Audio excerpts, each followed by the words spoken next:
Hey guys, this is a follow-up video I did to my Under Armour HOVR Dawn hunting boots.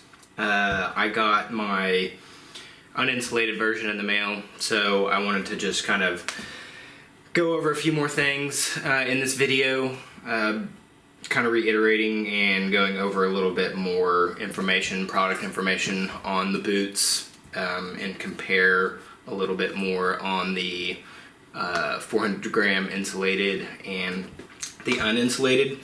So as I mentioned previously in the video, I have some Under Armour running shoes, and they use the HOVR technology. I don't know if you can see that on the shoe, but it says HOVR there on these Phantom running shoes. And then these are the Sonic running shoes I have, and it's got the HOVR there. The HOVR is Under Armour's cushioning foam web system they put in their shoes. It's kind of like the same foam that Adidas and Nike are using in their running shoes and products. I pulled up some product information from or about the foam. Under Armour teamed up with Dow Chemical, and that merged with DuPont. And they researched and created a brand new material, light soft foam, very much like a material used in, it says, airplanes. The foam on its own doesn't return any energy during a run, and it's not particularly hard wearing.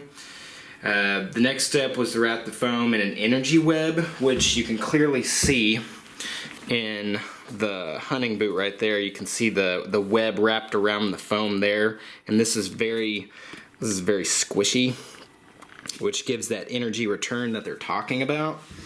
But basically it says that Under Armour uses these 3 layers in the foam, which return and gives that like energy bounce. So again, I had these running shoes, and I've had good luck with them with running and everything, and so I wanted to give these hunting boots a try. Also, they're sick. I think they're really good looking, and I don't know, maybe aesthetically pleasing to us hunters. But I have put these on and gone like running down the street, and they are really super comfortable. So that's kind of how I got into these. Also too, I'll show you, as I talked about the other Magellan hunting boots I had. So these are the ones I got from Academy. I've only used them one season, and I mean, they're fine. They were like $38, $40. I mean, they served their purpose. They weren't very comfortable within the heel here. They kind of rubbed my feet. I got in some thick mud. You can see it's kind of like wearing away there a little bit. The mud really stained up the boot. I tried to, power wash it off or clean it, but it's just kind of permanently stained there. But it's bound to happen with hunting gear and certain muds and red clays and stuff. But this boot, putting these on, it's just, again, it's just like a running shoe. It's just so much more comfortable than these. These are also so much lighter than this. This sole is probably making up the bulk of the weight on this shoe, whereas this is like featherweight. It's nothing.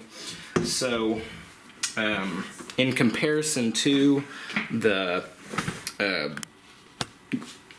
400 gram versus the uninsulated version, if you can look down in here, you can see on the left shoe or boot that neon bright color. That's the 400 gram insulation in there. And then this boot on the right is not insulated. So, maybe you guys up in Montana I don't know, Canada, Minnesota, you know, it gets below zero, you know, these 400 grams might be a, you know, good, you know, good option for you. If your feet don't ever really get cold though, and you get hot all the time, walking around constantly, maybe the uninsulated is definitely the way to go for you. But other than that, like, they are literally identical boots. The insulation really is like the only difference with the two models. So that's the insulation. This is the insole that comes with it. Nothing fancy whatsoever, just kind of kind of a foamy insole, just like you get in most sneakers or any shoes, but got the Under Armour logo on there. Let's see.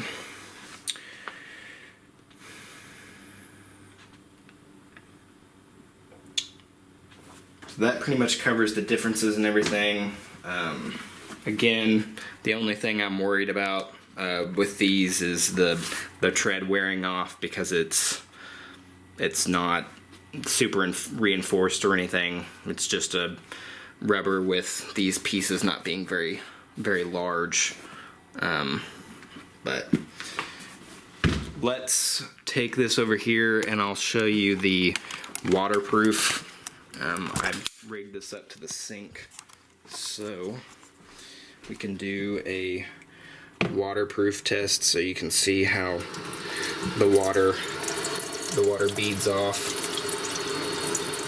here, because these are claimed to be 100% waterproof per Under Armour. You can see the water's beading off there, forming those waterproof bubbles on the sewed over webs. So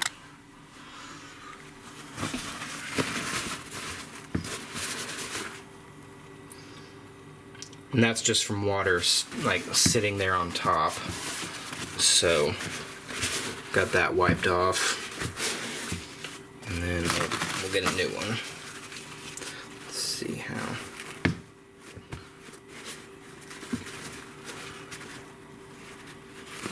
With the exception of that piece over there, I mean, it's bone dry. So this is sewn. It's like a sock. So like, if you see this over here, right there, that's where the like sockliner boot stops right there. So in the boot, it's going all the way up to here. So as long as you're walking in puddles or shallow water, and you don't completely submerge your boot and foot, your feet theoretically should stay dry. So so you're walking and you don't go all the way down in the river or the stream. Sorry about that. I'm trying to do this like two-handed. I do not have a camera assistant with me.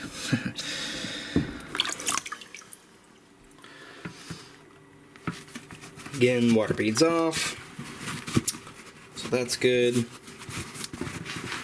And there's no water on the inside. But again, I didn't completely submerge the boot. So anyway, so that's kind of a little waterproof test. I mean, obviously it's, you know, not the best. I'm not out in the field doing some crazy, you know, stuff or whatnot. So the last thing I will show you is this comes in different model colors. So you can get the all black tactical color. So police, whomever, or if you just want black, you can go with black. There's the ones I have, the Under Armour Barren Camo. They also have, then there's the 400 gram insulated one. They also have two hiking colors. This is trippy. I didn't know that they were coming out with this, but so they've got this color, which I was really find that interesting. It's kind of like a millennial girl, I don't know, fruity color, light tones. Then they got this crazy thing. This is like, I don't know, some kind of like color camo. So interesting. But so I guess it comes in these colors also too. I can't find it online, but I know it comes in like a real tree. What is that? The same as these. Let's see. Real tree edge. So it also comes in a real tree edge like this color. It says it's supposed to come in a Maverick Brown, but they have the Maverick Brown listed as the real tree. Yeah, there it is. It's right there. So that looks like the real tree edge to me. I don't know why it's doing that. Great. But yeah, so there's the real tree edge color. But see, it's labeled as Maverick Brown. So I don't know. But anyway, so you can buy these at underarmour.com, which is where I just showed you. Sportsman Warehouse, Sportsman's Guide. I saw a few on Cabela's, but I mean, they've been implementing these slow into the market for sale, so they're finally getting them into stores. If they're going to be for sale in like other stores and whatnot, I'm not really too sure about that. But I mean, just kind of shop around, Google, you know, give them a try. I mean, they look super sick. I mean, I'm excited to go hunting in mine and not just wear them, you know, deer hunting and stuff. I'll probably, you know, put them on when I'm going scouting, you know, hiking with my girlfriend, you know, when I go duck hunting a lot, probably put them on, you know, before not wearing my waders, or if I go field hunting and stuff like that. So, anyway, if you have any questions, leave them in the comments, and I'll see you guys later.